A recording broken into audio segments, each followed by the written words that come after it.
Alright guys, today we have a very special update for you. It is going to be a full layout update, basically telling you about my layout and some of its features and what I like to do with it. So, yeah, I guess this probably will take a while, so I guess let's get right started. First off, some of you may have heard, can hear it in the background. Some of you might not be able to, but I do like to have the radio on when I'm playing with my trains. So right now it's the Doors.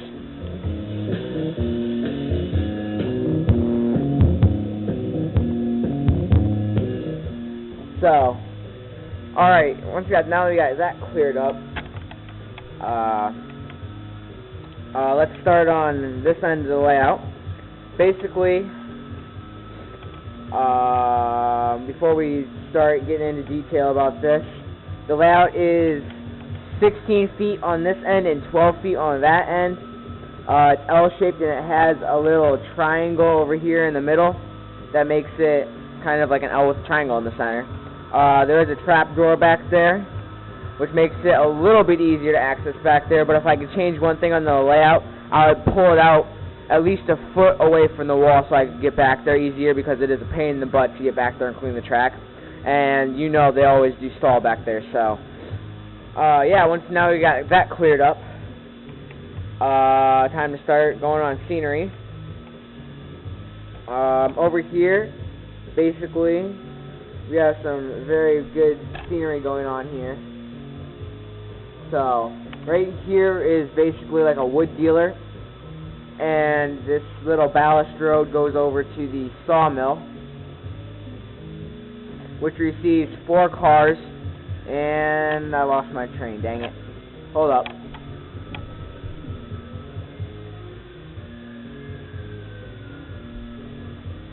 Okay, so they receive 4 cars.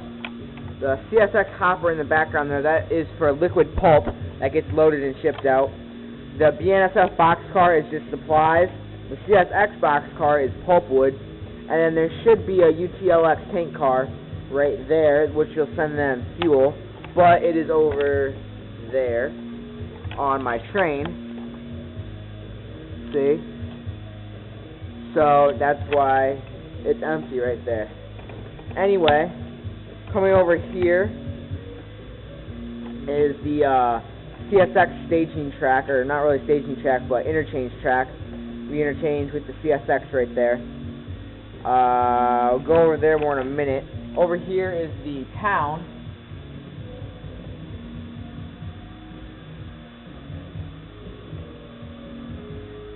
Along with my Zippo lighter sign over there. I'll show you guys that here right now.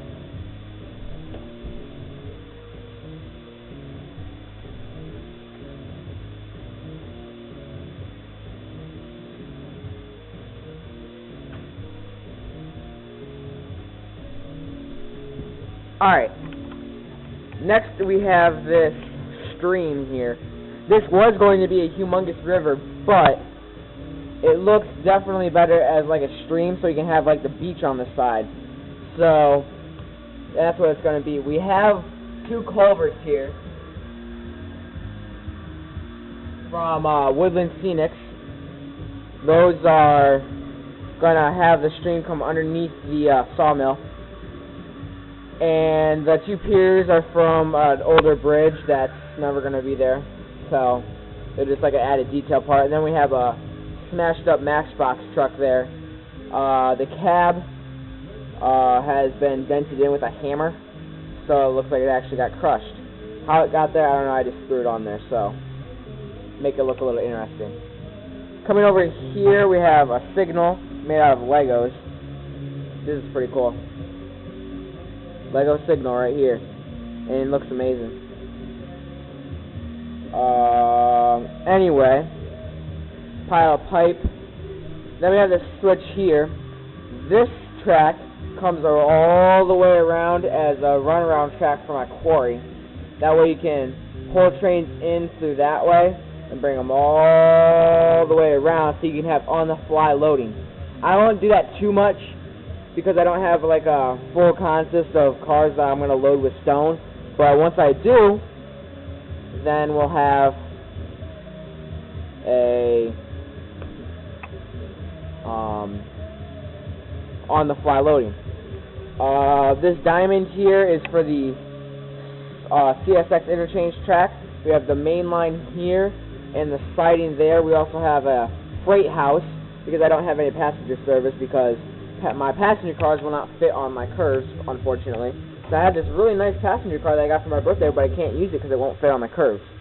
So that's alright. I mean, I'm not going to sell it. I'll be able to use it again sometime, but who knows. So that's just a freight house for right now. Coming around to where I lost my train. We have the quarry. This has on-the-fly loading. We have a little front-end loader, again a Matchbox car, a little hill, and yeah, can't really say much about this because it's pretty self-explanatory. So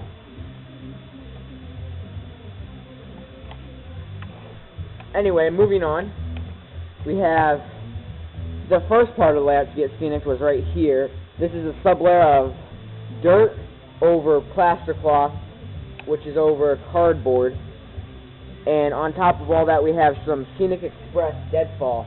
Excellent stuff. I do highly recommend it because it is wonderful stuff. Here's what it is. I'm all out, so yeah, I'm all out. But definitely get the big 64-ounce bottle because you'll run out too fast if you don't. Anyway, we have kind of a forest. Alright, sorry guys, my camera quit for some reason. Anyway, we have a forest, and yeah, that's on top of my tunnel that I handmade. Tunnel portals are from Woodland Scenic, trees are from Bachmann, and so one of the German suppliers that you can get from Walthers. But anyways, this is just using basic scenery materials. I'm not really going to get into detail about what I did, but that's how it goes. This crossing right here is made out of Woodland Scenic hydraulic coal, and it's just been poured into a mold, and then I ran my freight car wheels through there so it wouldn't get formed to the insides of the rails, so you can still run trains over it. But overall, it looks very good. A little crossing gate right there, and then tracks curve around to here, where it kind of goes through a little bit of a cut. Right here it's unfinished. I need to get more rock castings like that, but I'm all out of hydraulic coal and paint, so I'm going to need to refill on that next chance I get. Anyway, over here I'm very pleased with how my rocks came out, because they're just the best color ever. It blends right in with the dirt, and the burnt umber color that I use is like perfect. So that's very cool. Then on top of that we have some corn growing. I love that corn up there. It adds a lot of variety to it. So anyway, that's basically all the scenery that I have done on the layout. We'll go back under there for the mine. This is the New River Mining Company. It's Champion Mine. This features 3 tracks and also a passing siding or a runaround track, whichever you might need to switch out this mine. Eventually we'll get track for it to make it operational, but it'll be very, very cool when it's done because I'll probably put some hills on the backdrop right there, maybe like some steep hills right here. So yeah, that's basically what the New River Mining is right now. Don't have too much to say about that because it's not really that scenery. But over here we have the defect detector, milepost 1225.5, right there. It's from Details West. Let me move my engine away here. It has all this stuff included with the set. Very good set. Don't even really need to paint it because it looks good on its own. So yeah, that's basically all I got. It's not much, but it's better than the 4x8 that I had, and definitely looks a lot better too. So hopefully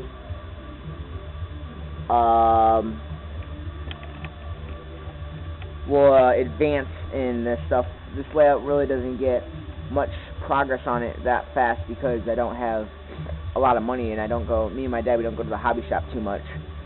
But I work with what I got, and I got to go back and get some, and a whole bunch of other scenery materials, and then we'll keep advancing on it. But until then, this is how it basically looks. So I'm just going to do a lot of running videos. I don't know about you, but I entered to win that Intermountain Heritage unit from that Union Pacific guy. I forget what his channel name is, but I'll insert it in that video. But hopefully I'll win that. That'll be really great, and then I'll have a bunch more videos put up of that, maybe even like a runaway train type thing, like from Unstoppable. So until then, I'm NS8010 with my train couplers that don't work, and we'll see you next time.